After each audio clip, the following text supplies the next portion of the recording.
Assalamualaikum warahmatullahi wabarakatuh. Rabbi shrahli sadri wa yassir li amri wahlul 'uqdatam min lisani yafqahu qawli. Asyhadu an la ilaha illallah wa asyhadu anna Muhammadan abduhu wa rasuluh allazi la nabiyya ba'da amma ba'du. Alhamdulillah, apa kabar teman-teman semua? Ketemu lagi ya sama Karin. Semoga Allah senantiasa berikan kita semangat untuk menjadi hamba terbaiknya di bulan Ramadan ini, insya Allah. Alhamdulillah, di kesempatan kali ini Karin mau sedikit membahas mengenai move on, bukan perihal sudah lupa atau belum. Tapi sebelum lebih jauh kita membahas mengenai move on atau melupakan, mari kita membahas terlebih dahulu dengan istilah ghosting. Di telinga kita pasti udah gak asing lagi ya mendengar kata ghosting, baik di Instagram, di WhatsApp, di Line, di Facebook, dimanapun kita pasti sudah menjumpai kata-kata ghosting ini. Setiap orang saling sahut menyahut menceritakan betapa kesal, betapa sedih, betapa kecewanya atau betapa galaunya ia saat menjadi korban ghosting. Tapi sebelum lebih jauh, Teteh tahu nggak sih bahwa arti dari ghosting itu sendiri? Secara singkat, ghosting bisa dikatakan ialah tindakan yang mengakhiri hubungan tanpa penjelasan apapun. Kalau misalnya nih ya, Karin di posisi seorang yang di ghosting, pasti kalian akan merasakan sakit hati. Kalian akan galau, atau mungkin ada orang yang ketika di ghosting itu bisa nangis sampai 7 hari 7 malam. Nauzubillah ya, jangan sampai kayak gitu.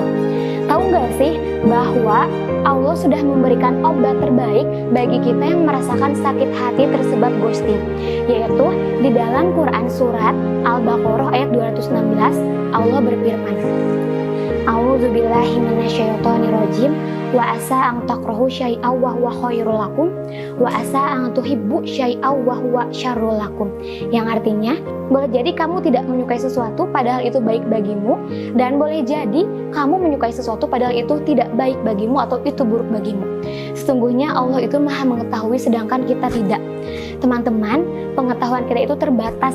Barangkali sekarang saat kita sedang galau, Allah akan menyiapkan rencana terbaik yang tidak pernah kita duga-duga sebelumnya. Kadang kalau kita sedang ghosting, kita berpikir bahwa cara terbaik untuk keluar dari rasa sakit, untuk menghilangkan rasa sakit adalah dengan melupakan.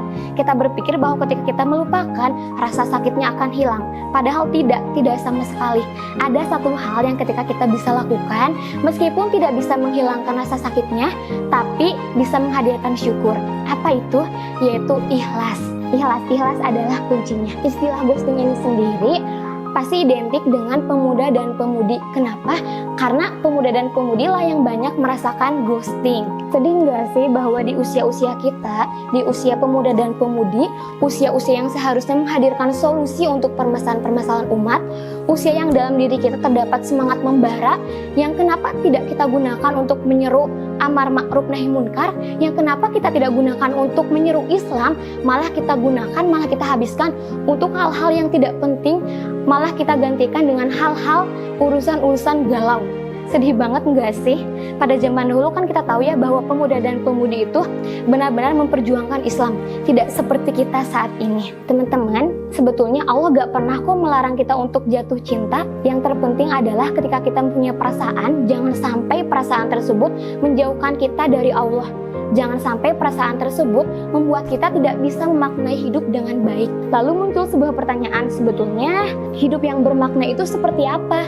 Apakah hidup yang senantiasa bahagia? Atau hidup yang senantiasa dipenuhi masalah, yang dengan masalah tersebut membuat kita bisa menjadi lebih dewasa? Jawabannya adalah, hidup yang bermakna adalah sebuah hidup yang dengan kehidupan tersebut membuat kita bisa benar-benar mempersiapkan diri untuk bisa hidup di kehidupan selanjutnya. Hidup yang bermakna adalah kita menyadari bahwa hidup ini bukan cuma di dunia, enggak. Bahwa kelak akan ada akhirat yang di sana kita akan hidup abadi. Kita akan kekal di dalamnya. Kita senantiasa mempunyai pilihan. Pilihan yang pertama, apakah kita akan bermain-main di dunia ini sehingga kelak kita pun akan bermain-main di api neraka, di panasnya api neraka.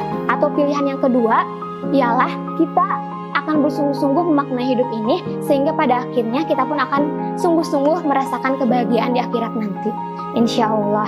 Nah, maka dari itu teman-teman semua terus memperbaiki diri. Jangan sampai kita menghabiskan waktu untuk hal-hal yang tidak bermanfaat, untuk hal-hal yang misalnya dikatakan ini ya, tidak begitu penting untuk saat ini. Cinta itu penting, tapi jangan sampai cinta yang kita rasakan menghalangi cinta kita kepada Allah. Nauzubillah. Semangat untuk teman-teman semua, semoga senantiasa Allah beri keistiqomahan. Terima kasih, barangkali cukup sekian yang dapat saya sampaikan. Untuk segala kurang dan lebihnya mohon dimaafkan. Semangat teman-teman semua. Wabillahi taufiq wal hidayah. Wassalamualaikum warahmatullahi wabarakatuh.